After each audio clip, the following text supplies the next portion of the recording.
ഞാൻ വീണ്ടും നിങ്ങളുടെ മുന്നിലേക്ക് വന്നിരിക്കുകയാണ്. ഇംഗ്ലീഷ് വിത്ത് എസ് എന്ന ചാനലുമായി SSLC കുട്ടികൾക്ക് ചോദിക്കാവുന്ന ഒരു ചോദ്യ രൂപം റിപ്പോർട്ട് ചെയ്യുക എന്നതാണ് ഇന്നത്തെ എൻ്റെ ചോദ്യം. ജർമ്മൻ ഓഫീസറും സ്പിൽമാൻ തമ്മിലുള്ള സംഭാഷണമാണ്. ജർമ്മൻ ഓഫീസർ ചോദിക്കുന്നു, are you a pianist? Szpilman പറയുന്നു, yes, I used to play on the video before the war എന്നാണ്.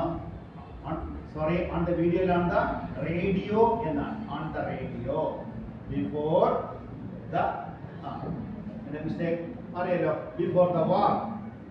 താഴെ രണ്ട് ക്വസ്റ്റ്യൻ തന്നിട്ടുണ്ട്. What did the German officer ask Szpilman? Next one, what did Szpilman reply എന്നാണ്. നമുക്ക് നോക്കാം ഇത് എങ്ങനെ റിപ്പോർട്ട് ചെയ്യാം എന്ന് നോക്കാം. ഒന്നാമത്തെ ചോദ്യം, ആ സംഭാഷണം എന്താ? ആർ യു എ പിയാനിസ്റ്റ് എന്നാണ്. ചോദ്യം എന്താ? What did the German officer ask Szpilman? നമുക്ക് ഇതിനെ ആദ്യം ഇത്ര എഴുതാം. ദ ജർമ്മൻ ഓഫീസർ, ഇവിടെ ആൻസർ ആണ് എഴുതുന്നത്. ദ ജർമ്മൻ ഓഫീസർ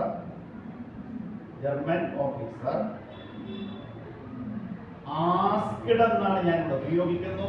എന്താണ് കാരണം ചോദിച്ചാൽ ഈ ക്വസ്റ്റ്യനിലെ ഡിഡ് ആസ്ക് എന്ന വന്നത്, അതുകൊണ്ട് ആസ്ക്ഡ് എന്ന മെയിൻ വെർബ് മാറുന്നു. ആസ്ക്ഡ് ആരോടാ ചോദിച്ചത്? സ്പിൽമാൻ.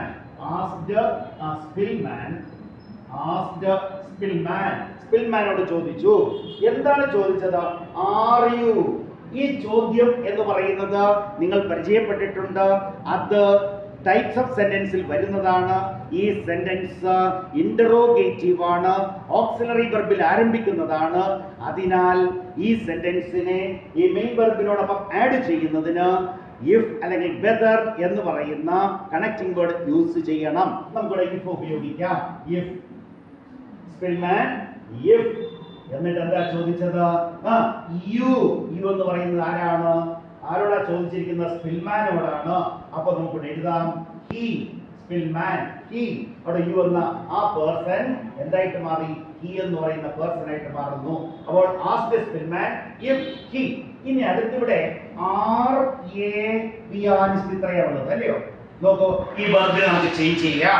അവിടെ വെർബ് എന്താ? ആറ്. ഇവിടുത്തെ മെയിൻ വെർബ് ഏതാ? ആസ്ക്ഡ്. അതിന്റെ ടെൻസ് എന്താ? പാസ്റ്റ്. അത് പാസ്റ്റ് ആയതുകൊണ്ട് ഈ ആർ എന്ന് പറയുന്നത് പാസ്റ്റ് ടെൻസിലേക്ക് മാറണം. ആറ് പാസ്റ്റ് ടെൻസിലേക്ക് മാറുമ്പോൾ അത് വേറെ എന്നാണ്. പക്ഷെ ഇവിടുത്തെ സബ്ജക്റ്റ് ഹി എന്നാണ്, അത് സിംഗുലർ ആണ്. അതുകൊണ്ട് ഇവിടെ he was. If he was എന്താ? A pianist. ഇത്രയേ ഉള്ളൂ. സിമ്പിൾ. ചോദിച്ചു നേടാൻ പാടില്ല. ഇനി ഒരു ചോദ്യം കൂടെ തന്നിട്ടുണ്ട്. എന്താണ്?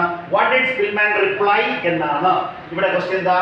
Yes, I used to play on the radio before the war. എങ്ങനെ നമുക്ക് അതിന് ആൻസർ ചെയ്യാം? നോക്കൂ, ഇവിടെ main verb reply, did reply എന്നാണ്. അപ്പോൾ അതിന്റെ ആൻസർ എഴുതുമ്പോൾ എങ്ങനെ എഴുതണം? ഞാൻ ഇവിടെയാണ് എഴുതുന്നത് ഈ സെന്റൻസിന്റെ ആൻസർ. മനസ്സിലാവുമല്ലോ? ഇവിടെ എഴുതാം. അപ്പൊ എങ്ങനെ എഴുതാം? സ്പിൽമാൻ കാണാമല്ലേ അല്ലേ? സ്പിൽമാൻ ഡിഡ് റിപ്ലൈ എന്നാ തന്നിരിക്കുന്ന. റിപ്ലൈഡ്. Spillman replied. ഇനി ഇവിടെ എന്താ തുടങ്ങിയിരിക്കുന്നത്? യെസ്. അത് നമുക്ക് എന്താ? ചോദ്യത്തിന് അനുകൂലമായിട്ട് പറയുന്നു എന്നാണ് എൻ്റെ അർത്ഥം. അപ്പോൾ റിപ്ലൈഡ് ഫേവറബിളി എന്ന് പറയാം.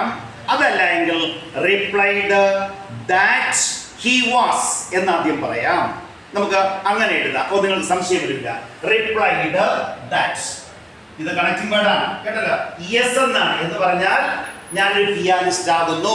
യെസ് എന്ന് പറഞ്ഞാൽ അർത്ഥം എന്താ? I am a pianist. അപ്പോൾ എങ്ങനെ ഉപയോഗിക്കും? Replied that he was. നമ്മൾ മുഴുവൻ എഴുതണ്ട, കേട്ടല്ലോ. Yes, he was. ഇനി അടുത്ത് അത്രയും പറഞ്ഞതിന് ശേഷം വീണ്ടും ഒരു വാചകം പറഞ്ഞിരിക്കുന്നു. അതുകൊണ്ട് നമ്മൾ റിപ്പോർട്ട് ചെയ്യുമ്പോൾ അയൻഡ് ചേർത്തിട്ട് നോക്കൂ, അയൻഡ് കൂട്ടിച്ചേർത്തു എന്നുകൂടെ പറയുക. ആഡഡ്. ഇനി അടുത്ത ഈ സെന്റൻസ് എന്താ? അസർട്ടീവ് സെന്റൻസ് ആണ്. അതുകൊണ്ട് കണക്റ്റിംഗ് വേർഡ് ദാറ്റ് ഉപയോഗിക്കുക. ആഡഡ് ദാറ്റ് ഐ എന്ന് പറയുന്ന ഫസ്റ്റ് പേഴ്സൺ ഇവിടെ എന്തായിട്ട് മാറും? തേർഡ് പേഴ്സൺ ആയിട്ട് മാറുന്നു. ഹി എന്താ? യൂസ്ഡ് ടു എന്നത് മാറുന്നില്ല, അങ്ങനെ തന്നെ എഴുതണം. Used to. He used to used to പതിവായി എന്ന് കാണിക്കുന്നതാണ് ഈ പ്രയോഗം. യൂസ്ഡ് ടു പ്ലേ, മനസ്സിലാവുന്നുണ്ടല്ലോ, play on the radio, on the radio, on the radio. ബാക്കി എന്താ, ബിഫോർ ദ വാർ അല്ലേ, അത് അതുപോലെ എഴുതുക, റേഡിയോ ബിഫോർ ദ വാർ.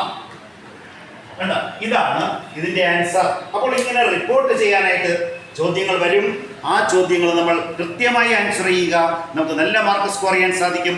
എല്ലാവരും ഇംഗ്ലീഷ് വിത്ത് ഡെസ്ക് എന്ന ചാനൽ കാണുകയും കേൾക്കുകയും ഷെയർ ചെയ്യുകയും സബ്സ്ക്രൈബ് ചെയ്യുകയും ലൈക്സും കമൻറ്റും രേഖപ്പെടുത്തണം എന്ന അഭ്യർത്ഥനയോടെ ഇന്നത്തെ ക്ലാസ്സിൽ നിന്ന് വിടവാങ്ങുന്നു. ബൈ, വീണ്ടും കാണാം.